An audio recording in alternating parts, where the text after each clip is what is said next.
har pakket nu, lige nu, hvad er klokken lige nu? Den er 11:18. Jeg har lige pakket mit sidste tøj, og det er egentlig bare t-shirts og nogle lange bukser og så et par shorts. Nu kører vi mod lufthavnen. Det er nemlig smooth. Lufthavn med Kim. Jeg vil køre det Kim. Det bliver fedt. Så skal vi flyve 14:30, tror jeg. Det skal være derovre i sådan 5 timer. Ja, spise en gasolinburger måske. Ja, det kan godt være. Som mor giver. Forhåbentlig. Ja, det skal blive nice. Vi skal jo også mellemland i Island. Vidste du det? Hvad? Vi skal jo mellemland i Island. Skal vi mellemland i Island? Ja. Klokken er 10:17 lige nu, og, eller 10, ja, den 10:17. Og vi er snart på lufthavnen. Vi har gået, og skal mødes sammen med de andre, og så skal vi ellers bare vente i 6 milliarder år. Så ja, så lad os, lad os bounce over til lufthavnen nu. Så Danny, klokken den er, hvad er klokken? Den er præcis 10:30 præcis. 10:30, klokken er 10:30. Og det er faktisk nice vejr ved lufthavnen. Det tror jeg faktisk er første gang, jeg er her, hvor der er nice vejr. Og vi går ind i Terminal 2 nu, fordi vi skal til Chirac. Chirac. Det bliver fucking nice. Det bliver fucking fedt. Det er anden gang i lufthavnen nogensinde, tror jeg. Nej, tredje gang. Jeg løber. Nu skal vi flyve 3 timer til Reykjavik, og så 6 timer igen til Chicago. Yes! Hvad glæder du dig mest til i Chicago? Udover selvfølgelig bandet og alle bandtingene. Hvad glæder du dig så? Så at se nogen slås et eller andet sted. En Waffle House eller et eller andet. Det er sindssygt. Eller til at spise noget shit. Hvad glæder du dig mest til at spise? Du skal gå ind på TikTok og så søge på Chicago Food Trust. Sådan en sandwich, en af de der sådan Philly cheesesteaks ja. Eller noget. Pas og sådan noget, og alt muligt Iceland der. Det er lige meget. Når man flyver, man kaster bare ind og ja, det er jo sådan, det er. Der håber man på det bedste. Og du ved, vi får ikke lov at bort, kan jeg godt mærke. Det er for godt til at være sandt. Nu går vi bare over og kaster kufferne på båndet, uden at tjekke ind. Jeg tror, de har gjort det online. Ja. Hvad med dig, Mads? Glæder du dig? Fucking meget. Lad mig til at høre på Antons rambling i en hel uge. Rambling? Vi skal gå foran, så skal jeg sådan. Nej. Jeg smadrer dig alligevel i det. Mads, skal vi lægge arm? Skal jeg tage dig i det? Skal du til mig ikke? Ja, men bare pas på.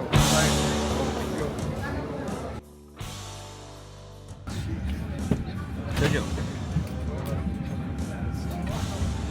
What up? Så går turen til Reykjavik og videre til Chicago. Det er down. Han løber. Så sidder vi sgu her i Kastrup med Iceland Air.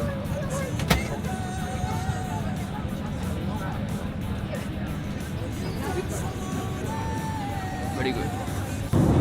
Hvor most er vi lige nu på 1 til 10 dage? 0. Fløj en time. Nej. 2 timer. Masser af energi. 2 timer.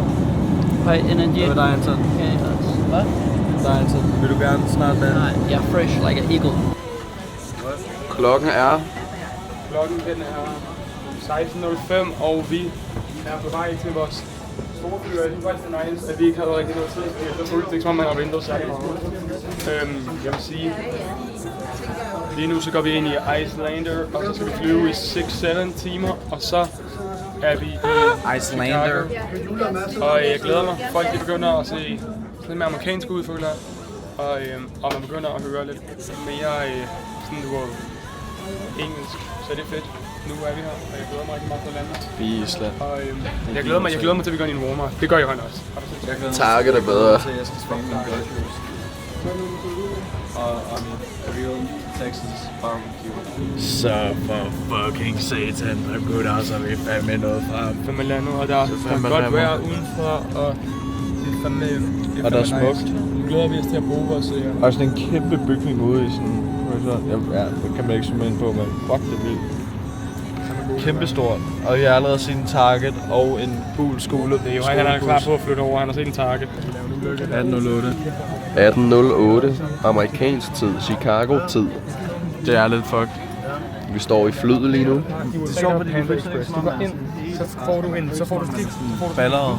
Ja, det bliver vi siddet i et fly. Vi skal igennem security, og så skal vi have vores ting, og så skal vi hente bilerne, og så skal vi over I Walmart går jeg ud fra at købe noget shit, og så skal vi bare tilbage og chill, tror jeg. Nej, i Target, ikke Walmart. Så klokken, den er 18:57. Ja, her i US. Jeps, kom så. Vi er lige ankommet. Vi står og skal have vores bil for den famøse Alamo. Og nu skal vi prøve at se, om vi kan komme få vores bil og køre lidt rundt i den. Klokken den er 4. Et eller andet. 4:30. Ja. Og vi har jetlag. Ej, vi har ikke fucking jetlag. Du har jetlag.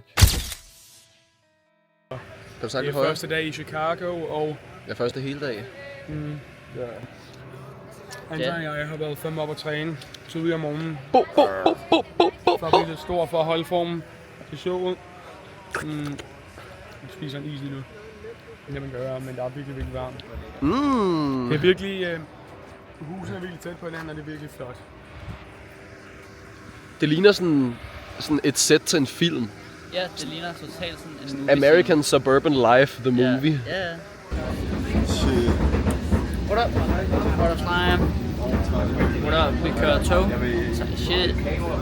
Ind mod downtown Chicago, hvor vi skal se The Bean, eller et eller andet. Nå. Vi skal ud og se seværdigheder.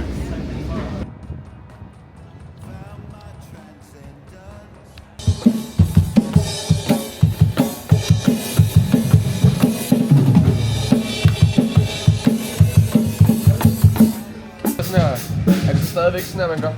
Du holder stikkerne fuldkommen forkert. Du holder hvad er det der for et greb? Sådan her. Så du har sådan her greb. Ligesom når du spiller på en bongotrom, det er jo heller ikke bare slå på den. Nej. Ja. Sådan her. Så man starter med at lægge den sådan her. Ja, sådan der. Og så Og tager du smider fingeren rundt om. Og så har du den håndled. Det skal være sådan der.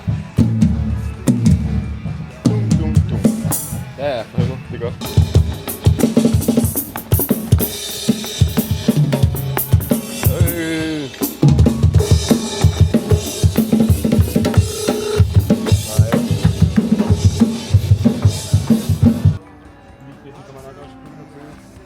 Vi er i Guitar Center lige nu. Daniel leder efter en guitar.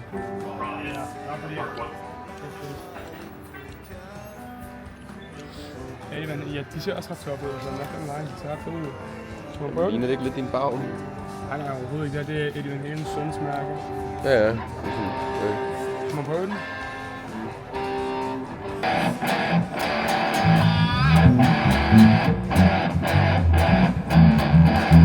Ram et eller andet advanced på dem. Fuck, den er fed. Ram et eller andet advanced på dem. Hey. Lige log in. Skal jeg logge ind? Log in. Spil noget sygt.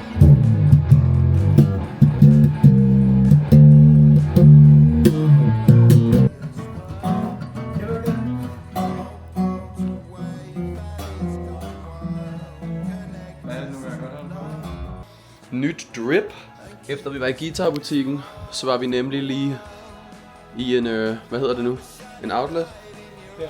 Yeah. Yeah. Det virker lidt for meget, det her mobil.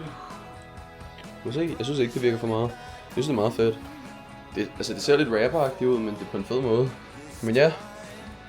Så. Jeg er også nødt til at bringe noget modern ind i mørke. Hvad er planen nu, Daniel? Jeg er nødt til at sige fodbold. Jeg ser noget på Pharmacy, for min hals gør fucking uden.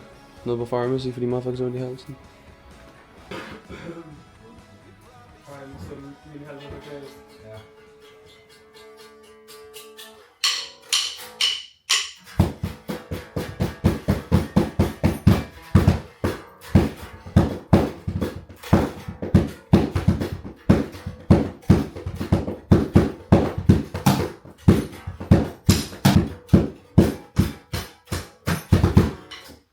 Thank you. Skal vi lige slukke dit hjerne, så den ikke bare står og One tår? song left. And one last thing before we play our last song. Hvordan slukker man der fis? Chicago. Den har bare overhovedet ikke filmet os. Hvad så, Mads? Skal vi lige få hele outfittet? Er det det, du tænker, du tager på?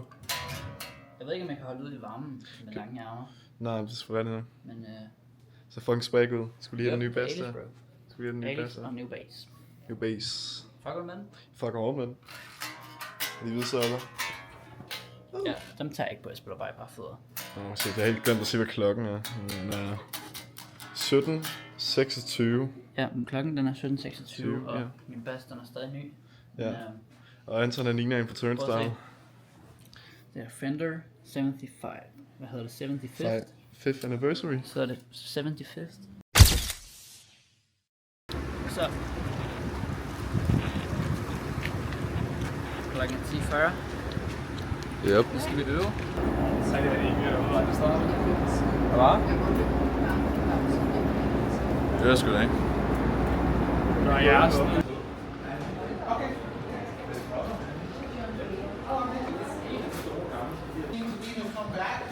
The code for these doors is really easy. It's a straight line down, starting at 22580. Which is cool. All right. Thanks a lot.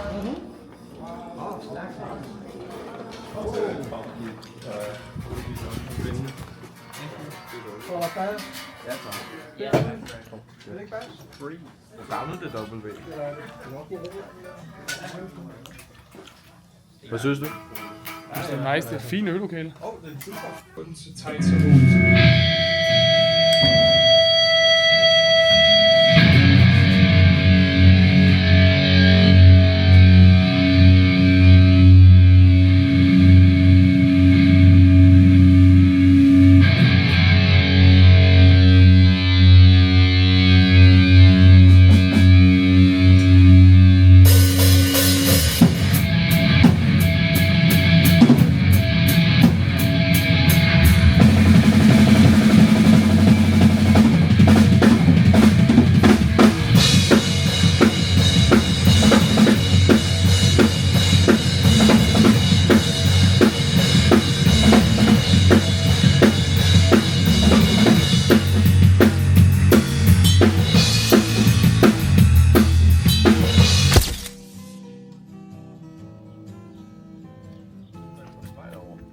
What's up? Er I klar? Helt klar. Anniversary? Meget godt. Er I nervøse? Nej. Ja, en smule. Men det er sådan en splint. Det er sådan lidt som om, man skal sende en. Er I nervøs for, om der kommer nogen? Ja. Det er sgu nok med det. Altså først og fremmest så var jeg nervøs for, at det bliver aflyst, men det tyder på, at det ikke bliver aflyst 7. i 13. Ja, så var jeg sådan lidt shit, men kommer der sådan nogen, der er mange sådan bekymringer i forhold til det der med, at vi ved ikke, om der kommer nogen, vi ved ikke, om det bliver aflyst, fordi der er røgen og alt det her, altså sådan, wow. Og på samme tid, vi går på, så starter World Cup. Men der er ikke nogen i USA, der giver et fuck om World Cup. Det er hver dag, så køb her.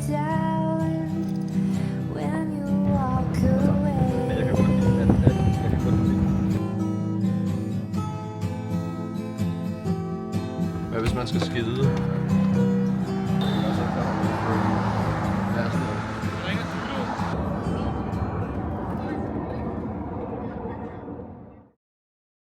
Hvad tænker du?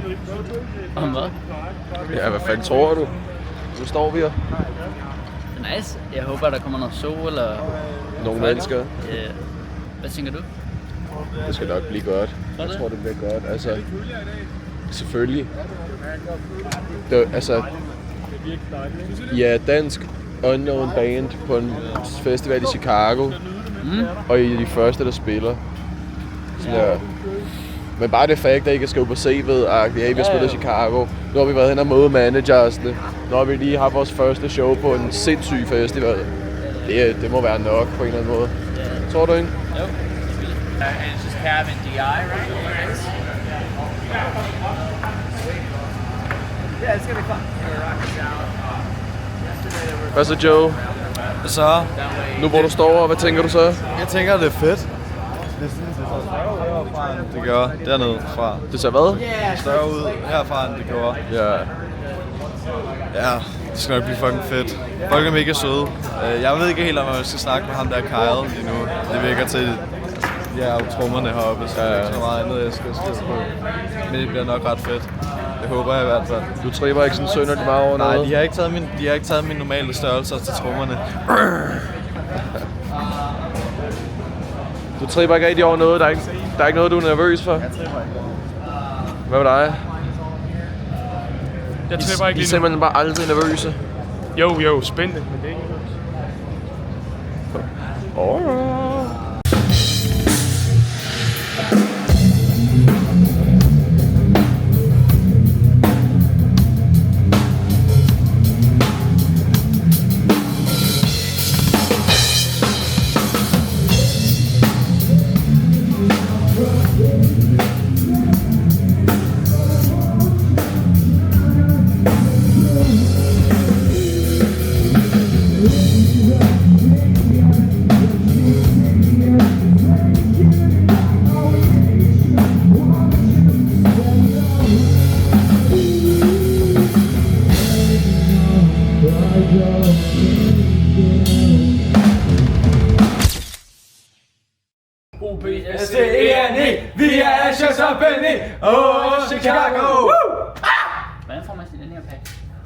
man går op og sprøjter. Jeg ved det ikke.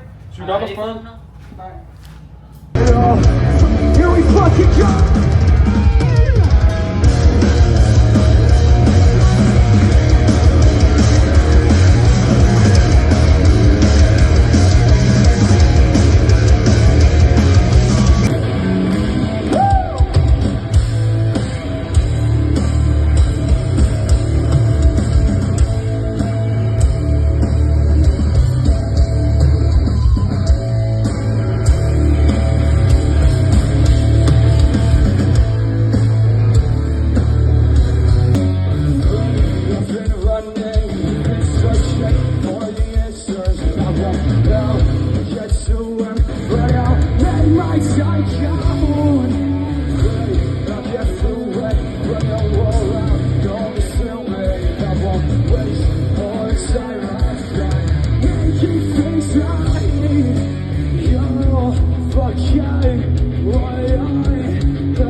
Don't chase my track, I'll get away. Chicago!